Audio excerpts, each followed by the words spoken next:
Bàជំរាបសួរបងប្អូនអរគ្នាឥឡូវនេះខ្ញុំបាទមានសេចក្តីរីករាយសូមម្នាស់ដែលបាននាំបងប្អូនមករីករាយជាមួយនឹងវីដេអូរបស់ខ្ញុំបាទដែលបានទៅទស្សនានៅខេត្តព្រៃវែងគឺស្រុកបាភ្នំនេះយើងវីដេអូនេះយើងកំពុងធ្វើដំណើរយើងធ្វើដំណើរចេញពីភ្នំពេញ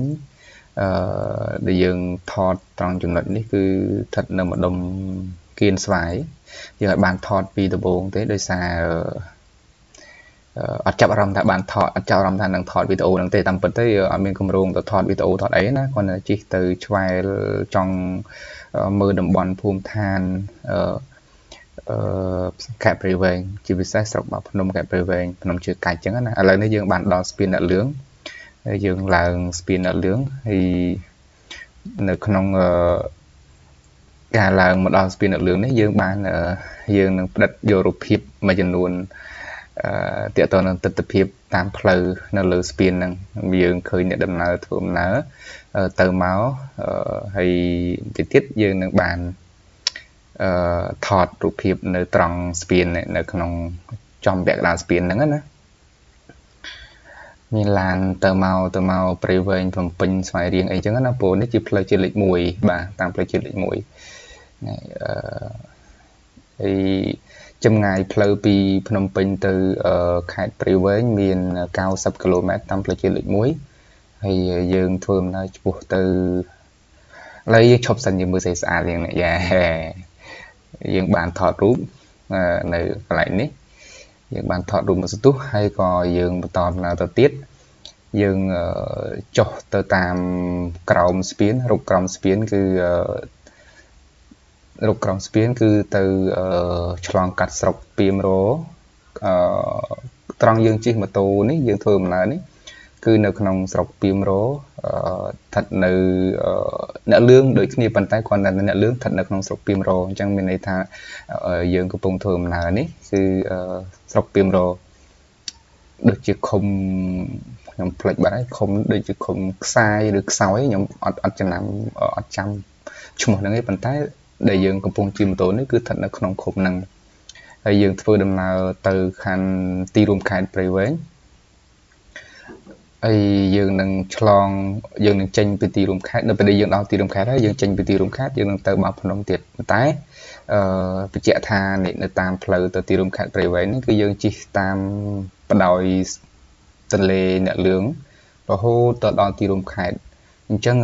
ទៅដល់ទីរួមខេត្តព្រៃវែងពីអ្នកលឿងទៅគឺចម្ងាយប្រហែលជា30គីឡូដៃជាងដែរយើងធ្វើដំណើរទៅកន្លះម៉ោងឯងព្រោះយើងផ្តិតយករូបភាពហើយនឹងថតវីដេអូទេសភាពនៅតាមដងផ្លូវរហូតទៅដល់ទីរួមខេត្តព្រៃវែងយើងឃើញហើយការធ្វើដំណើរចេញចូលតាមពិតនៅពេលដែលយើងជិះម៉ូតូយើងធ្វើដំណើរតាមម៉ូតូហ្នឹងគឺយើងសប្បាយទៅនឹងការគយគន់ទេសភាពឥឡូវនេះយើងបានដល់ឈានយើងបានឈានដល់ទីរួមខេត្តព្រៃវែងហើយយើងឃើញទស្សនវិជ្ជានេះគឺជាទីរួមខេត្តយើងដល់ជាទីរួមខេត្តណាជាក្រុងព្រៃវែងទស្សនវិជ្ជាប្លែកម្យ៉ាងដែរហើយសារយើងអត់ដែលបានជិះម៉ូតូដើម្បីគយគន់ទេសភាពទេអញ្ចឹងពេលនេះជាឱកាសល្អដែលយើងបានគយគន់ទេសភាពពេញតែម្ដងយើងអត់ងាយស្រួលក្នុងការទស្សនាតាមដងផ្លូវហើយជាមួយនឹងធម្មជាតិស្រស់បំព្រងជាមួយនឹងទស្សនវិជ្ជាការធ្វើដំណើររបស់ប្រជាពលរដ្ឋចេញចូលក្នុងខេត្តអីចឹងយើងបានឃើញទស្សនវិជ្ជាបែបហ្នឹងហើយថ្ងៃហ្នឹងអំណោយផលដែលអាកាសធាតុអត់ក្តៅទេគឺមេឃសតុំ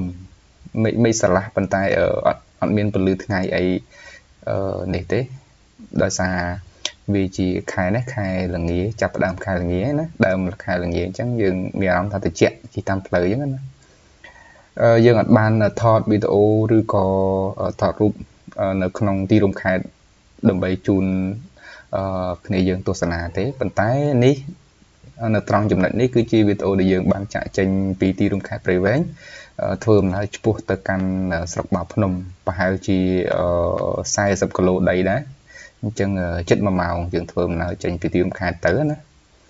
ហើយមកដល់នេះគឺចូលដល់ cái bài sọc ba phnom nằng ấy mà đồng dương ban thơm là chọn cắt đồng bọn chọn bọt ở đây được còn sầm qual nó nơi bể với đồng bọn nó được dương đang sạp hay chưa đồng bọn tầm niệm nhưng chẳng sơ từ group còn lạiនៅក្នុងgroup đồng bọnនៅក្នុងខេត្តព្រះវែងនេះគឺខេត្តភាសាហ្នឹងគឺលិចទឹកហើយបាទលិចទឹកហើយយើងមើលតែធម្មជាតិទៅដល់អមតាមសងខាងផ្លូវហ្នឹងគឺពោពេញទៅដោយភាពស្រស់បំព្រងឥឡូវនេះយើងបានធ្វើដំណើរចូលមកដល់ស្រុកបាភ្នំហើយនេះជាទីរួមស្រុកបាភ្នំយើងចិត្តបានដល់គោលដៅរបស់យើងហើយគោលដៅរបស់យើងគឺយើងទៅកាន់ស្រុកបាភ្នំភ្នំជើកាច់ដែលយើងស្គាល់ហើយភ្នំជើកាច់ហ្នឹង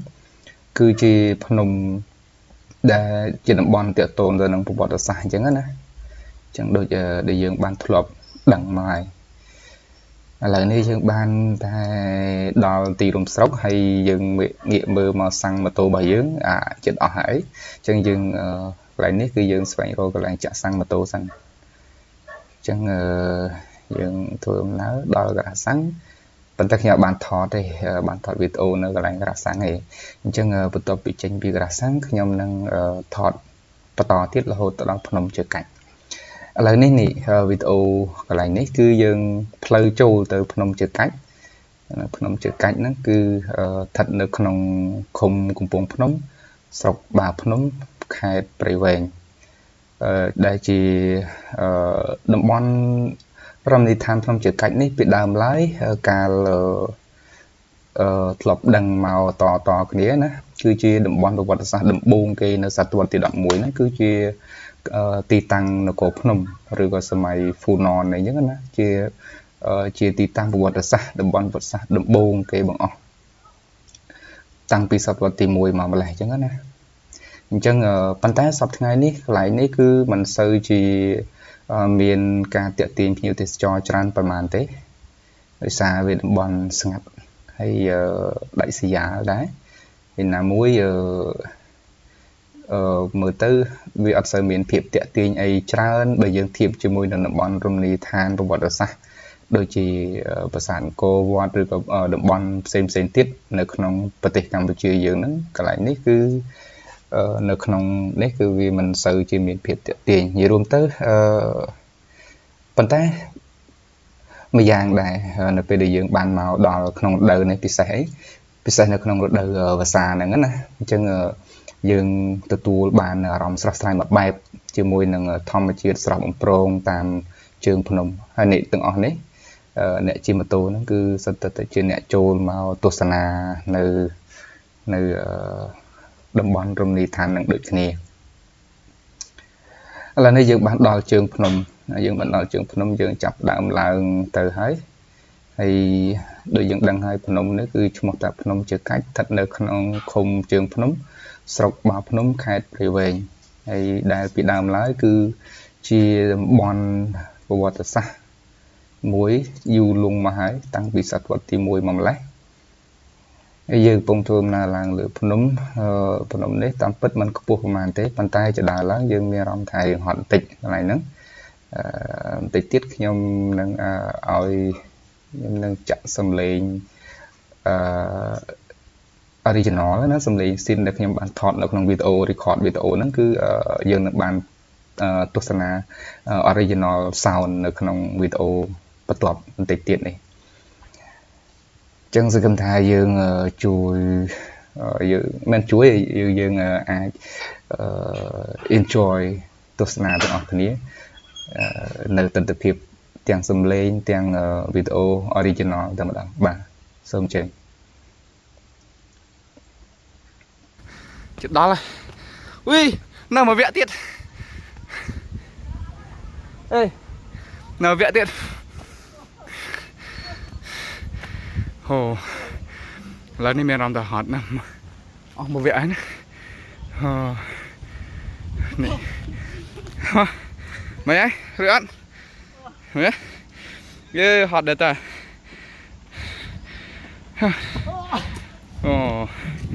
នេះយើងឡើងបានមួយវគ្គហើយជា8នាទីទេពីក្រោមមកដល់វគ្គទី1ត្រឹមហ្នឹង mình cứ buộc thì bàn tay từ xa giờ đời và tròn chân lại mó mẹ rong ta hot lươn á bàn bẹt đá hot bà đấy nè là dừng cái lệnh mà mở cả thiệt bên này mở từ test phim này càng nông tơ sau ấy cái nụ chừng ngày nữa mày sang vùng tụi bay này dừng mở test phim về lỡ phun đời nụ miền vọt miền tiệp bị chỉ chuồn wow mẹ ram tha hot dây lại chanh nữa lại miền cây lang mỏ đài nó khá nó để chuồn dương lại món á quạt xâm rạ tăng pi 7-4 cam một nè lời dương này dương này dương lại bàn ắt xâm rạ so mà vẽ thì muối nó cứ miền này thầy dương ai dương strong man đài thọt chôm tân ban bản nào băng xâm ra ấy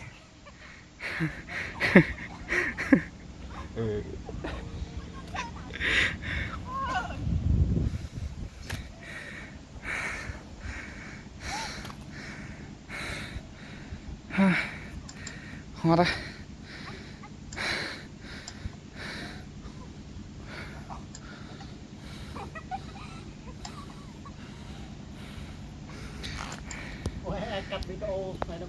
này cắt to đã này đã chìm riêng trồi chìm riêng tôm tiêu thiệt nó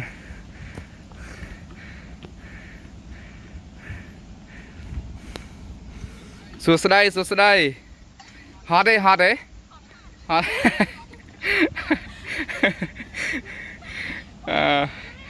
tam pất mình cứ hay bàn tay để xa cho đời với trắng á dừng riêng hot chạm hot lươn hay dừng mau bị khang này nè vậy vậy bông bay gì chật năng nghe đấy nè chật năng nghe hay mày đấy bàn là thầm năng mẹ rầm mày đấy rồi bài ấy ta cho tờ vinh bà ấy thế nè cho bà thì còn là miêu tới đó rồi bà chiên trường ấy thì nè nên sao tận nè màu lên phnom được kia nữa nè chụp kia cho miền đi sai rồi nè vậy là chết sai chứ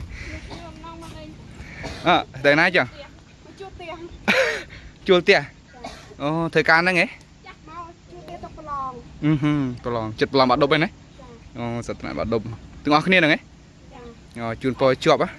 hay giờ thu vậy món nó bon mày đấy ê sâm nang lo ấy bon này chuột ấy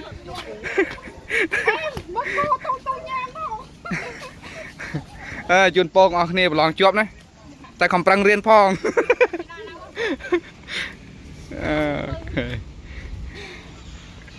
ta dương tự tiệt rồi thế này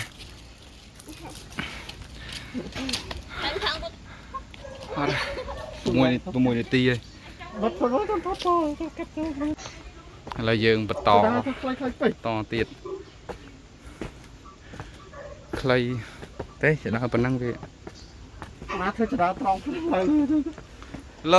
lô mà có phải hai fan Vanda hot à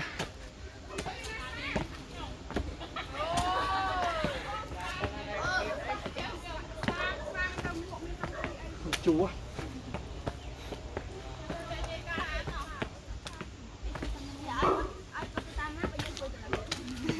thọt đấy nó coi nó ngay này ban mà bỏ được này hả mùi bị bậy trăm like trăm share đó nè miền page thì miền này miền account Facebook account văn đá tới chành này vài tránh sơi trai chọn tới chành nó cái idol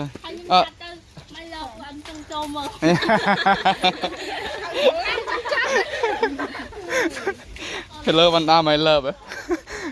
Tỏ mà. Chôm nhôm.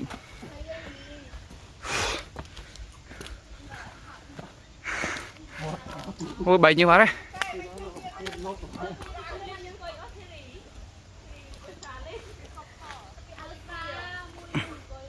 À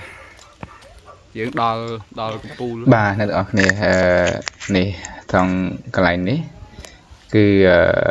bộ quạt như chi bộ quạt làng tập bòn á bộ quạt làng tập bòn tập buông xuông rồi thuộc ấy tiêm ballon ấy chẳng nữa này tập bị bàn vậy khi xa xong xu nôm bộ quạt ta mới làm thật sạch sẽ đây phải bắt đầu hot tịnh men bên tay sự bài chật hay bàn bậy như hot à chụp chụp nó năng miền lục nó nơi nước ở đây nè ដោយសារវីដេអូនឹងរៀងវែងដែរចឹងខ្ញុំគិតថាសុំសង្ខេបប៉ុណ្ណឹងហើយអត់ដោយសារយើងមានវីដេអូបន្តបន្ទាប់ច្រើនទៀតមិនច្រើនហ្មងតែជា3 4វីដេអូទៀតដែលយើងថត